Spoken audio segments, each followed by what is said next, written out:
Good morning to all of you प्यारे विद्यार्थियों।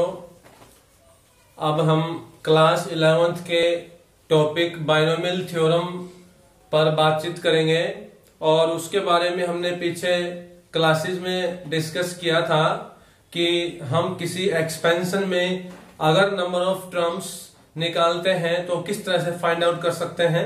अगर हमारा एक्सपेंशन बाइनोमियल में दिया हुआ है और हमें number of terms find out करने हैं तो जो उसका इंडेक्स होता है उसकी जो पावर होगी यहाँ पे उस पावर में हम एक ऐड कर देते हैं, वो हमारे नंबर ऑफ टर्म्स के बराबर होता है बाइनोमियल में। जैसे मैं आपको बताना चाहूंगा, हमने इस पे बातचीत की थी पहले। अगर मेरे पास x प्लस वाई कोई एक्सपेंशन है और इसकी पावर 10 है और अगर ये पूछा जाए कि इस एक्सपेंशन में कितने यहाँ पे टर्म्स बनेंगे, कितने पद होंगे, जैसे आप x जमा वाई का स्क्वायर एक्सपेंड करते हो तो वहां पे x स्क्वायर जमा वाई स्क्वायर जमा 2xy यानी 3 पद होते हैं। तो इसी तरह यहाँ पे कितने पद होंगे, तो जितना यहाँ पर इंडेक्स होता है यानी जो यहाँ पर हाईएस्ट पावर है इसका जो इंडेक्स है इस पावर में एक जोड़ दीजिए, यानी कि यहाँ पे कितनी टर्म्स बन जाएंगी, 11 टर्म्स बनेंगी आपके पास। दूसरा आपको ये बताया गया था, अगर बाइनोमियल की जगह पे ट्रिनोमियल हमारे पास आ जाए, जैसे x जमा वाई जमा जेड, x जमा वाई जमा जेड की जगह पे ऐसे भी हो सकता है 2x माइनस 3y प्लस का 9z। तो इस तरह से अगर आपके पास आता हो x plus y plus z और इसकी होल पावर अगर n है तो हमारे पास इसका फॉर्मूला भी बताया गया था और वो होता है नंबर ऑफ टर्म्स का formula n plus r minus 1 c r minus 1। ये फॉर्मूला होता है आपका नंबर ऑफ टर्म्स का। अगर क्वेश्चन आपका ट्रिनोमियल में दिया हुआ है और वहां पे नंबर ऑफ टर्म्स पूछी गई है तो ठीक है। इसके बाद हम बात करें कुछ स्पेशल फॉर्मेट्स के ऊपर। कुछ स्पेशल फॉर्मेट्स आपको उस टाइम पे भी बताया गया था और फिर से मैं बताना चाहूंगा आपको, जैसे कि हमारे पास इस तरह का फॉर्मेट दिया हुआ हो a प्लस में b होल पावर n और plus a minus b whole power n, कि ये दो हमें एक्सपेंशन दिए गए हैं a plus b whole power n और a minus b whole power n। अगर इन दोनों में एडिशन के बाद में नंबर ऑफ टर्म्स के बारे में पूछा जाए तो यहाँ पे n के ऊपर डिपेंड होता है, यानी n कैसा होगा। अगर n की वैल्यू इवन होगी तो यहाँ पे नंबर ऑफ टर्म्स कितनी बनेंगी, n की वैल्यू ओड होगी तो यहाँ नंबर ऑफ टर्म्स कितनी बनेंगी। अगर यह n का मान ओड होता है तो हम ओड को इवन बना ले, n प्लस 1 अपॉन 2। ये हम लास्ट लेक्चर में बता चुके हैं आपको, n प्लस 1 अपॉन 2 उतनी आपके पास यहाँ टर्म्स बनेंगे। अगर n का मान यहाँ पे इवन दिया हुआ है तो n बाई 2 प्लस 1 हो जाएगा आपके पास नंबर ऑफ टर्म्स के लिए। शॉर्ट तरीका आपको बताया गया था ये। इसके बाद अगर मैं बातचीत करना चाहूं, यहाँ प्लस की जगह पे माइनस आ जाए तो फिर हम कैसे निकाल पाएंगे नंबर ऑफ टर्म्स। तो यहाँ पे ओड के अंदर यानी n का मान ओड है तो वहां पे उसी सेम वे में लेना है, n प्लस 1 अपॉन 2 वो आपके नंबर ऑफ टर्म्स बनेगी वहां पे।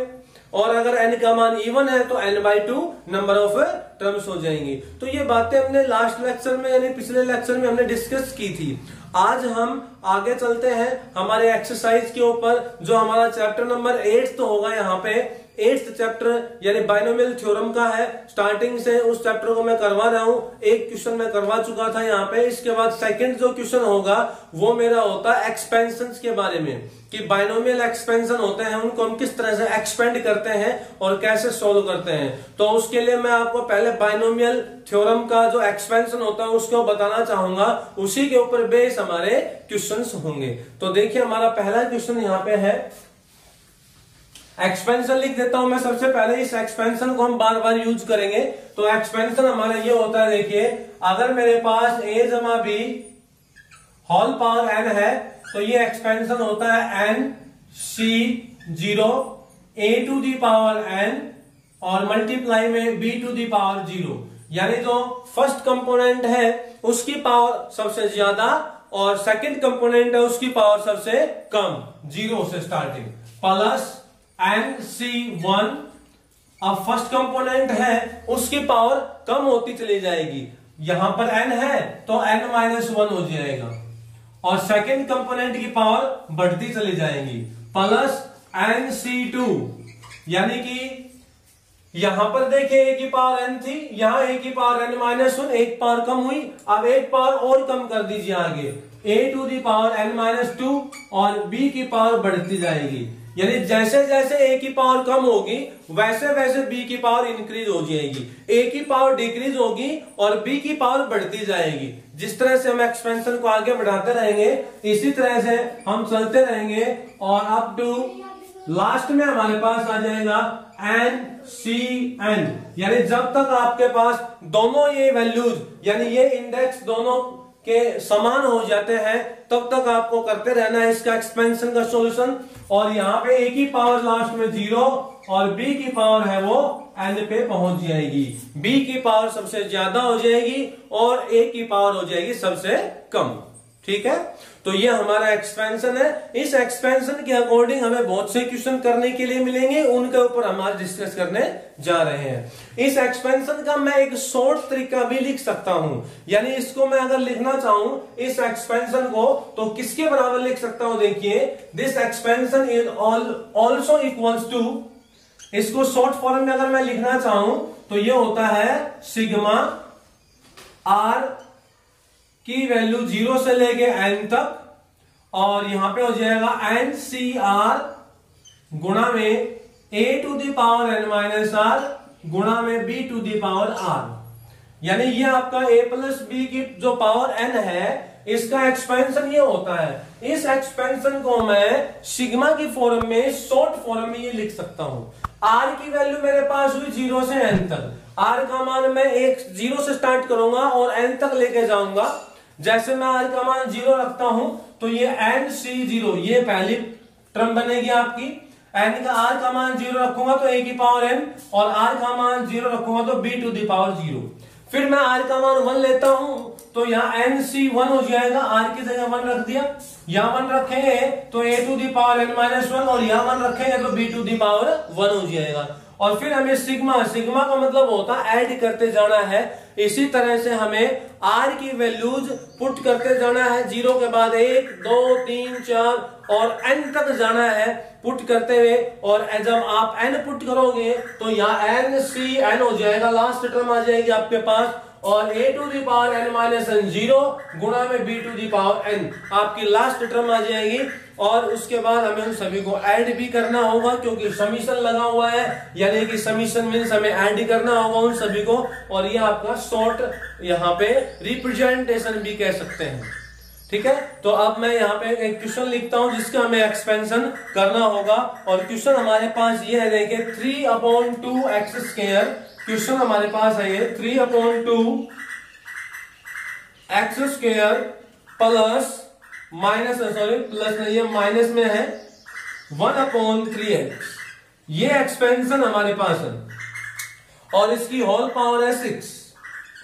ठीक है, होल पावर 6 है। हमें इसको सोल्व करना है और इस एक्सपेंशन की वैल्यू डिफाइन करके बतानी है क्या आएगी।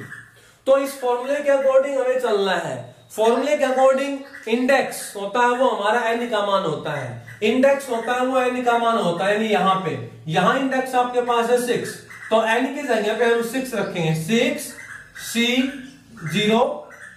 फर्स्ट कंपोनेंट यहाँ a है आपका, फर्स्ट कंपोनेंट यहाँ 3/2x² है तो 3/2x² आपका फर्स्ट कंपोनेंट। और इसकी होल पावर कितनी होगी, इसकी होल पावर होगी जो आपका इंडेक्स है वो, यानी 6 हो जाएगी इसकी पावर गुणा में। अब b की power 0, b means 1/3x, 1/3x इसकी होल पावर 0 हो जाएगी। ये आपके पास फर्स्ट टर्म बनेगी। इसमें यहां पर 7 पद होंगे टोटल, क्योंकि इसमें इंडेक्स 6 दिया हुआ है तो 6 + 1 7 टर्म्स हो जाएंगी। ठीक है, इसके बाद आगे चलते हैं हम। तो यहां पर माइनस आपके पास आया हुआ है। तो आपको मैंने एक लेक्चर में बताया था बाइनोमियल थ्योरम में कि जब भी आपके पास अगर माइनस आता हो बीच में, यहां माइनस आता है तो आपको क्या करना पड़ेगा, एक टर्म पॉजिटिव दूसरी टर्म नेगेटिव, फिर अगली पॉजिटिव फिर नेगेटिव। इसका कारण क्या होता है, इसका कारण इस पावर के ऊपर होता है। ये पावर 0 है यहाँ पे, ये पावर जैसे जैसे इवन होगी वैसे वैसे आपका पॉजिटिव हो जाएगा, और ये पावर जैसे जैसे ओड होगी वहां नेगेटिव का साइन लगेगा। तो आपको इतना ध्यान रखना है, एक बार पॉजिटिव का साइन लेना है, एक बार नेगेटिव का। तो अब हम आगे नेगेटिव का साइन लेंगे, 6c1 लेंगे, और ये 3/2 x², इसकी पावर 1 कम कर दीजिए, 6 है ना, तो 6 में से 1 कम कर दो, 5 हो जाएगी, और गुना में 1/3x, और इसकी पावर कितनी हो जाएगी 1। यानी कि जो b की पावर है वो यहां बढ़ी है, यहां b की पावर 0 थी, यहां b की पावर 1 हो गई, तो यहां b का मतलब आपके पास है 1/3x नेगेटिव साइन के साथ, -1/3x लेंगे, और वो माइनस आपके पास यहां लिखी गई है। अब अगली टर्म लेते हैं, तो +6c2, और यहां पे देखिए 3/2x² है, तो ये आ जाएगा 3/2x², और इसकी पावर यहां 5 है, 5 में से 1 कम कर दो, 4 हो जाएगी, और multiply by 1/3x whole square हो जाएगा, एक पावर बढ़ जाएगी। फिर एक नेगेटिव की टर्म लेंगे हम, 6c3, एक पॉजिटिव के ले ली, फिर नेगेटिव, फिर पॉजिटिव, फिर नेगेटिव, 6c3 लेंगे, और यहां पे देखिए आपके पास 3/2x² की पावर 4 है, तो एक और कम कर देंगे, 3/2x² होल पावर 3 हो जाएगी, और यानी 1/3x, इसकी होल पावर आपके पास 3 हो जाएगी। a की जो पावर है वो कम होती जाएगी, b की पावर बढ़ती जाएगी, ये दिमाग में रखें हमेशा। अगले हमारे पास आएगा प्लस का 6c4, और 3/2x² होल पावर यहां पे 3 थी, तो अब एक की बार एक और कम कर दीजिए, 2 हो जाएंगी, और 1/3x, इसकी होल पावर है वो 4 हो जाएगी, ठीक है। अब माइनस लिखेंगे 6c5, और यहां आ जाएगा 3/2x² होल पावर 1, और 1/3x होल पावर 5, और लास्ट में आपके पास 6c6 रहेगा, 3/2x² होल पावर 0, और 1/3x, इसकी होल पावर 6। जो फर्स्ट कंपोनेंट है उसकी पावर कम होती जाएंगी, सेकंड कंपोनेंट की पावर हमेशा बढ़ती जाएंगी, ठीक है। फर्स्ट कंपोनेंट आपका ये था 3/2x² यहाँ पे, और इसकी पावर हमेशा कम हुई है, 6, यहाँ 5, यहाँ 4, यहाँ 3, यहाँ 2, यहाँ 1, और यहाँ 0। सेकंड कंपोनेंट आपका ये है -1/3x, इसकी पावर पहले 0, फिर 1, फिर 2, फिर 3, फिर 4, फिर 5, और फिर 6। एक ध्यान रखो, यहां अगर माइनस आता है तो एक टर्म पॉजिटिव, दूसरी नेगेटिव, फिर पॉजिटिव, फिर नेगेटिव, फिर पॉजिटिव, फिर नेगेटिव, फिर पॉजिटिव, ठीक है। ये आपका एक्सपेंशन है। अब थोड़ा सा इसको हमें सिंप्लीफाई करना है, और सिंप्लीफाई करने के लिए यहां पर एक फॉर्मूला आपको यूज करना होगा, जो कॉम्बिनेशन का फॉर्मूला होता है, और वो मैं बताना चाहूंगा आपको। NCR का एक फॉर्मूला है, देखिए यहां पे NCR, ये फॉर्मूला होता है factorial n divide by factorial r और फैक्टोरियल n माइनस r, ये मल्टीप्लाई का साइन होगा यहाँ पे। ये फॉर्मूला क्या रिप्रेजेंट करता है कि अगर हमारे पास n ऑब्जेक्ट्स हो और r ऑब्जेक्ट्स का अगर हमें ग्रुप बनाने हो तो कितने ग्रुप बनाए जा सकते हैं। जैसे कि हमारी क्लास में 50 बच्चे हैं और 4-4 बच्चों के हमें ग्रुप बनाने हैं, तो कितने ग्रुप बनाए जा सकते हैं। तो वहां पर हम इस तरह का फॉर्मूला यूज करते हैं, तो वहां 50C4 बनेगा। 50 टोटल हो गए, कॉम्बिनेशन किसका, 4-4 का, तो 50C4, ठीक है। तो ये आपका रहता है। तो ये फॉर्मूला आपका NCR का, ये फॉर्मूला हम यहां पर यूज करेंगे कहां पे, जो भी कॉम्बिनेशन के होंगे वहां पे। जैसे 6C0 है, 6C1 है, 6C2 है, सभी जगह पे हम ये फॉर्मूला अप्लाई करके और वैल्यू निकालेंगे। इसके ऊपर एक फॉर्मूला और भी बनता है, छोटा सा फॉर्मूला ये होता है, देखिए कुछ एक बातें हैं जो याद रखनी है आपको। NC0 और NCN ये आपके पास 1 के इक्वल होते हैं, 1 के इक्वल्स टू 1, ठीक है। ये NC0 और NCN ये इक्वल टू 1 होते हैं, दोनों ही वैल्यूज 1 के बराबर होती हैं। एक फैक्टोरियल जीरो भी 1 होता है आपका। क्वेश्चन को सोल्व करने से पहले हमें छोटी छोटी बातें जाननी बहुत जरूरी है। फैक्टोरियल 0 भी 1 के इक्वल होता है, ठीक है। इसके बाद अगर हम बात करना चाहें कि एक फॉर्मूला और भी आपका आता है, NCR equal to NCN n minus r, एक ये फॉर्मूला, ठीक है। ये दोनों भी आपस में बराबर होंगे। छोटी छोटी वैल्यूज हैं, इनको हम बताएंगे कहां पर ये यूज होंगे और कैसे यूज होंगे, ठीक है। तो मैं यहां एक्सपेंशन पे आता हूं, 6c0। अब यहां पर आपको कौन सा फॉर्मूला अप्लाई करना है, देखो 6c0 का मतलब आपको यहां nc0 वाला लगाना है, ये वाला फॉर्मूला nc0। n का मतलब n की वैल्यू इंडेक्स से होती है और इंडेक्स आपका यहाँ पे पॉजिटिव वैल्यू मिलेगी आपको, तो हमेशा वो क्या होगा आपका 1 के इक्वल होगा। तो ये तो आपका 1 हो गया। 3/2 एक्स स्क्वायर इसकी पावर 6 है, तो इसको आप सोल्व कर सकते हो। इसको आप सोल्व करोगे तो लिख सकते हो यहां पे कि 3 डिवाइड बाई 2 और x की पावर हो जाएंगे 6 और यहां पे 2। तो इसके लिए भी एक फॉर्मूला यूज कर सकते हैं हम। ये एक फॉर्मूला आता है आपका इंडिसेस में, फॉर्मूला है a⁴m गुणा a⁴n, यानी कि a⁴m प्लस n होता है। जब बेस सेम हो तो पावर्स को हम ऐड करेंगे तो m प्लस n होता है, और इसी के साथ दूसरा ये होता है a⁴m और होल पावर n होता है, तो यहाँ a⁴m गुणा में n होता है, यानी कि यहाँ पे a⁴m और इस सारे की पावर n है, तो दोनों पावर्स की मल्टीप्लाई हो जाएगी m गुणा n, और यहाँ पे मल्टीप्लाई नहीं होती, यहाँ पे m जमा n होता है। तो दोनों फॉर्मूलों को ध्यान से आपको लिखना है और देखना है और पढ़ना भी, कंफ्यूज नहीं होना है यहाँ पे। तो पावर की पावर से मल्टीप्लाई होगी तो 2 की 6 से गुणा हो जाएगी, x⁴12 आ जाएगा आपके पास, ठीक है। और यहाँ 1/3x होल पावर 0 है, तो ये भी 1 के इक्वल होता है, इसको आपको सोल्व करने की जरूरत नहीं है। Minus second part 6c1। अब आपको यहां पे ये फॉर्मूला अप्लाई करना पड़ेगा NCR का।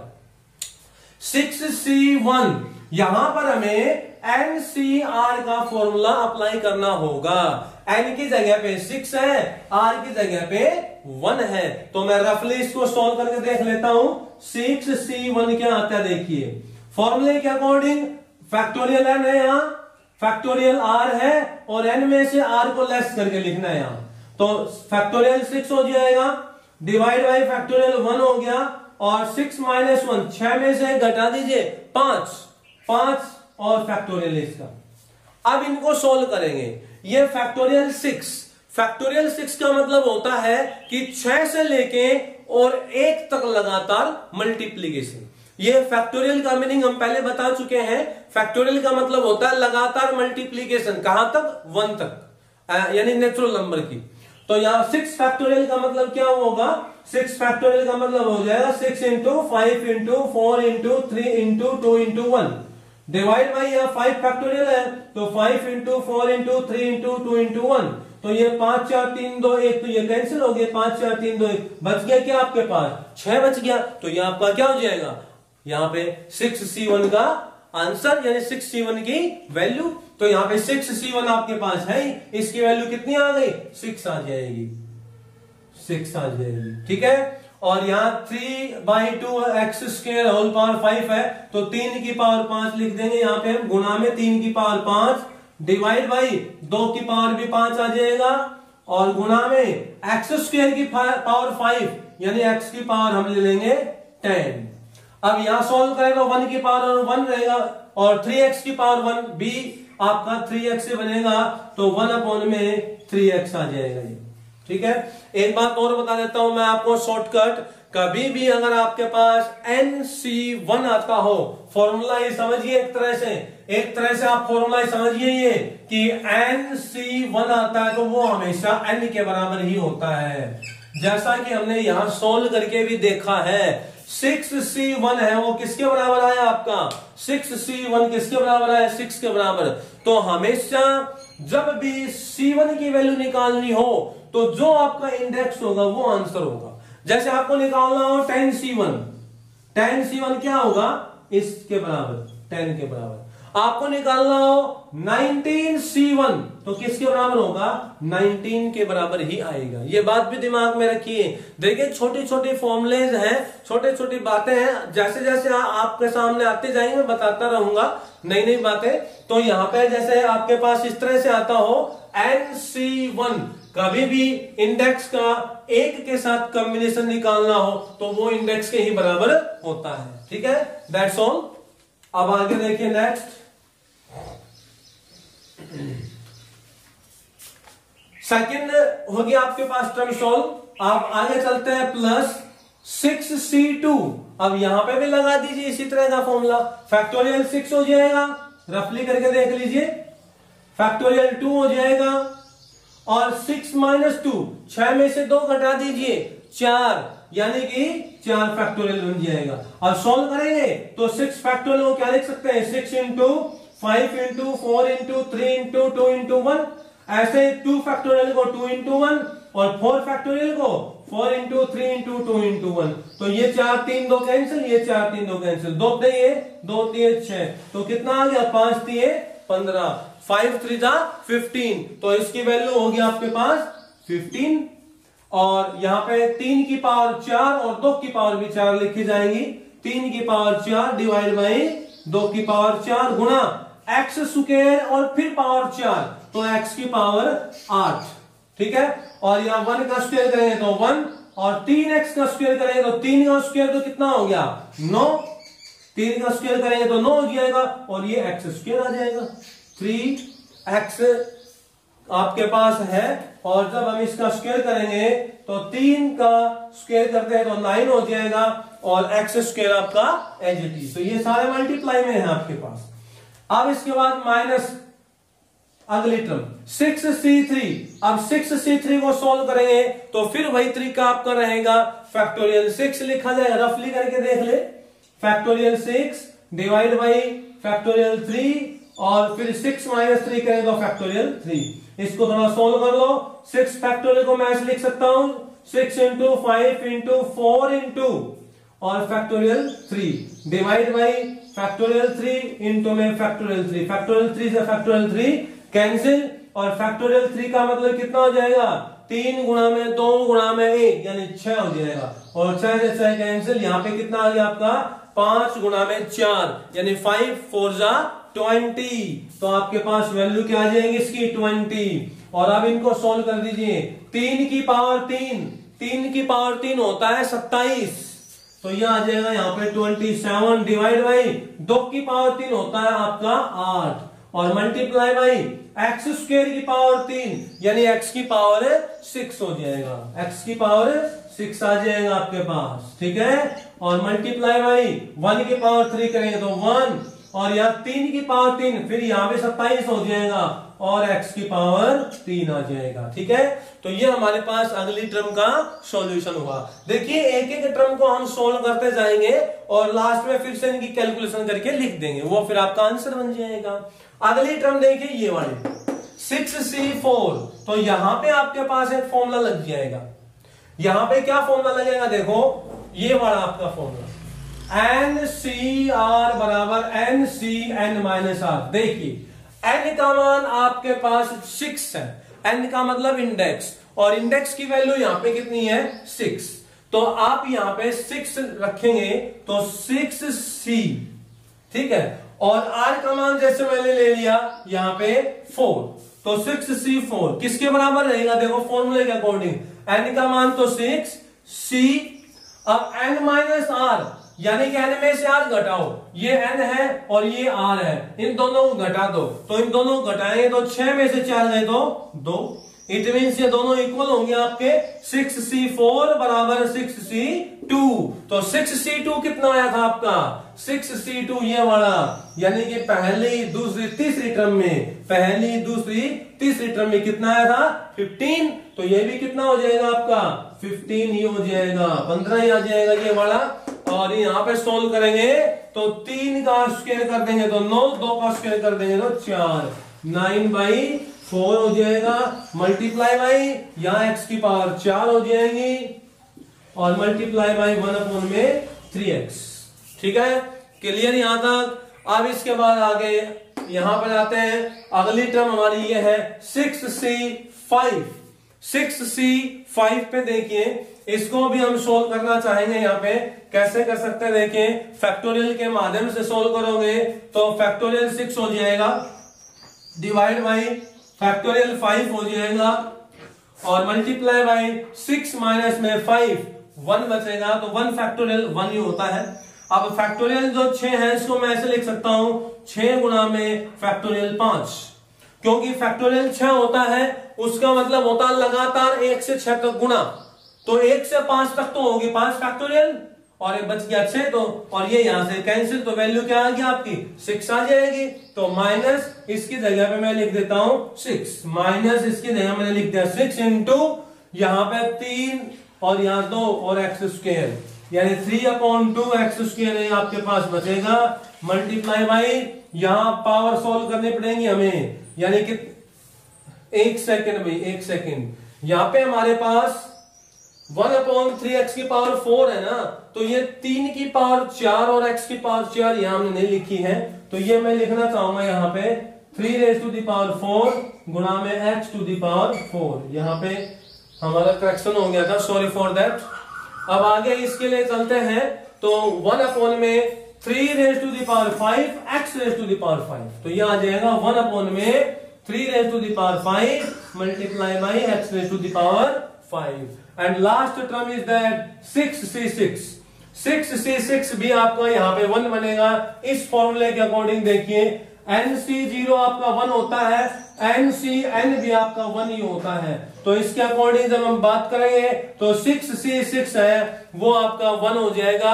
6c6 NCN जब दोनों बराबर होते हैं, जब ये दोनों वैल्यू बराबर होंगी, देखिए जब दोनों बराबर होंगी तो 1 होगा, और यहाँ पे इंडेक्स कुछ भी हो या 0 होना चाहिए तो भी 1 होगा, तो ये आपका 1 हो जाएगा। लिखो चाहे मत लिखो, इसकी पावर 0 ये भी 1 हुआ और 1 की पावर 6 भी 1 हुआ, तो यहाँ पे आपके पास केवल ये बचेगा 3⁵ गुना में x⁵ 1 के अपोन में आ जाएगा ये। तो ये आपका एक्सपेंशन है, इस तरह से हमें सोल्व करना है। थोड़ा सा आप इसको सिंप्लीफाई करके और भी लिख सकते हो, जैसे कोई वैल्यू कैंसिल हो रही है उसको कैंसिल कर सकते हो, जो भी कैंसिल हो रहा है। जैसे यहाँ पे x की पावर 1 है, यहाँ x की पावर 1 है, तो ये x की पावर 10 है, तो यहाँ पे एक पावर कैंसिल हो सकती है, ठीक है। यहाँ 3 की पावर 1 है, यहाँ पर 3 की पावर 5 है, तो एक पावर यहाँ कट जाएगी। यहाँ 2 की पावर 5 है, इसको आप सोल्व कर सकते हो और फिर ये 6 को काट सकते हो। मीन्स आपको अब केवल कैलकुलेशन यहाँ पे करनी होगी, जो कटता है उसको काट दीजिए। जैसे यहाँ x³ है, यहाँ x की पावर 6 है, तो 3 पावर कट जाएंगी यहाँ पे x की पावर 4 से x की पावर 4 कट जाएगा। इस तरह से हमें थोड़ा सोल्व करना पड़ेगा। यहाँ पे 3 की पावर 4 है, तो यहाँ पे 3 की पावर 9 को 2 लिख सकते हैं, तो 2 पावर कट जाएंगे। इस तरह से आपको इसको थोड़ा सोल्व करना है, और जो बचेगा वो हमारा क्या आ जाएगा, आंसर आ जाएगा। तो ये आपका एक्सपेंशन है, ठीक है। आज के लिए इतना ही, नेक्स्ट लेक्चर में फिर हम इस एक्सपेंशन से रिलेटेड क्वेश्चंस के बारे में डिस्कस करेंगे। तब तक थैंक्स।